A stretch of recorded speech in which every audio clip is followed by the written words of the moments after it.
Contract में director से झगड़ने की शर्त रखते हैं नाना राजकुमार साथ में काम करने से घबरा गए थे, कहा था गड़बड़ हो जाएगी। नाना पाटेकर आज 73 साल के हो गए हैं। प्लीज दोस्तों मेरे चैनल को सब्सक्राइब करें, लाइक करें, बेल आइकन दबाना ना भूलें। नाना एक्टर होने के अलावा स्क्रीन राइटर, फिल्म मेकर भी हैं। उन्होंने अपने टैलेंट के दम पर पहचान बनाई है, लेकिन इस मुकाम तक पहुंचना उनके लिए आसान नहीं था।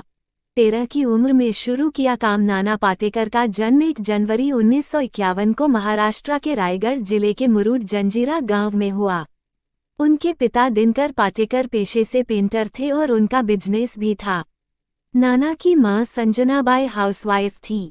उनके 2 भाई हैं जिनके नाम अशोक पाटेकर और दिलीप पाटेकर हैं। नाना संपन्न परिवार से थे, लेकिन उनके पिता को धोखाधड़ी का सामना करना पड़ा।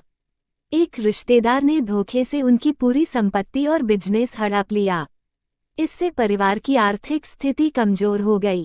पेंटर पिता बड़ी ही मुश्किल से परिवार चला पाते थे, इसलिए घर चलाने के लिए नाना ने 13 साल की उम्र से काम शुरू कर दिया। स्कूल से आने के बाद वह प्रतिदिन 8 किलोमीटर का सफ़र कर फिल्मों के पोस्टर और जेब्रा क्रॉसिंग पेंट करने जाते थे।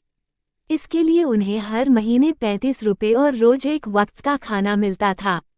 नाना ने मुंबई के जे स्कूल ऑफ आर्ट्स से पढ़ाई पूरी की। वो कॉलेज में होने वाले नाटकों में हिस्सा लिया करते थे। उन्हें स्केचिंग का भी शौक था और अपराधियों की पहचान के लिए वो मुंबई पुलिस को उनके स्केच बनाकर दिया करते थे। दवाइयों के अभाव में हुई पिता की मौत में नाना पाटेकर ने बताया था कि उनका बचपन बेहद तंगहाली में गुजरा। नाना ने कम उम्र में पेंटिंग का काम शुरू तो कर दिया था, लेकिन थिएटर उन्हें बेहद लुभाता था। उनके मन में प्ले करने की इच्छा रहती थी, इसलिए उन्होंने थिएटर ज्वाइन कर लिया था। एक बार जब नाना के पिता बीमार हुए, तब नाना ने इलाज के लिए उन्हें एक सरकारी अस्पताल में भर्ती करवाया। पिता का इलाज स्टेज शो से मिले पैसों से होता था। जिस दिन पिता का निधन हुआ, उस दिन नाना महासागर नाम का एक शो कर रहे थे। शो के बीच में उन्हें पिता के गुजर जाने की सूचना दी गई, लेकिन नाना ने शो नहीं रोका और उसे पूरा करने के बाद ही पिता के अंतिम संस्कार में शामिल हुए। नाना के पिता का जब निधन हुआ तब वह 28 साल के थे। नाना थिएटर में काम करके खुश थे, लेकिन उनकी दोस्त स्मिता पाटिल ने उन्हें फिल्मों में काम करने की सलाह दी। नाना फिल्मों में नहीं जाना चाहते थे, लेकिन स्मिता ने उन्हें फोर्स किया तो वो मान गए। कॉन्ट्रैक्ट में रखते हैं अजीब शर्त। नाना के कॉन्ट्रैक्ट में शर्त रहती है कि वो डायरेक्टर से झगड़ सकते हैं। दरअसल नाना का मानना है कि वे जिस डायरेक्टर के साथ काम करते हैं, उससे उनका झगड़ा जरूर होता है। नाना ने 27 साल की उम्र में नील से शादी कर ली थी, जो कि एक बैंक में ऑफिसर थीं। इसके अलावा वो एक्ट्रेस भी थीं।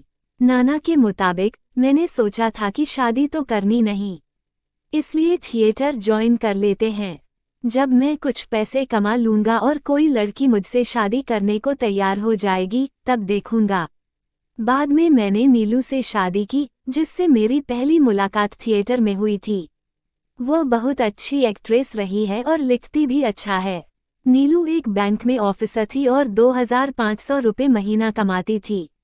उस वक्त मुझे एक शो के 50 रुपये मिल जाते थे। अगर मैं महीने में 15 शो कर लेता था तो मेरी कमाई 750 रुपये हो जाती थी।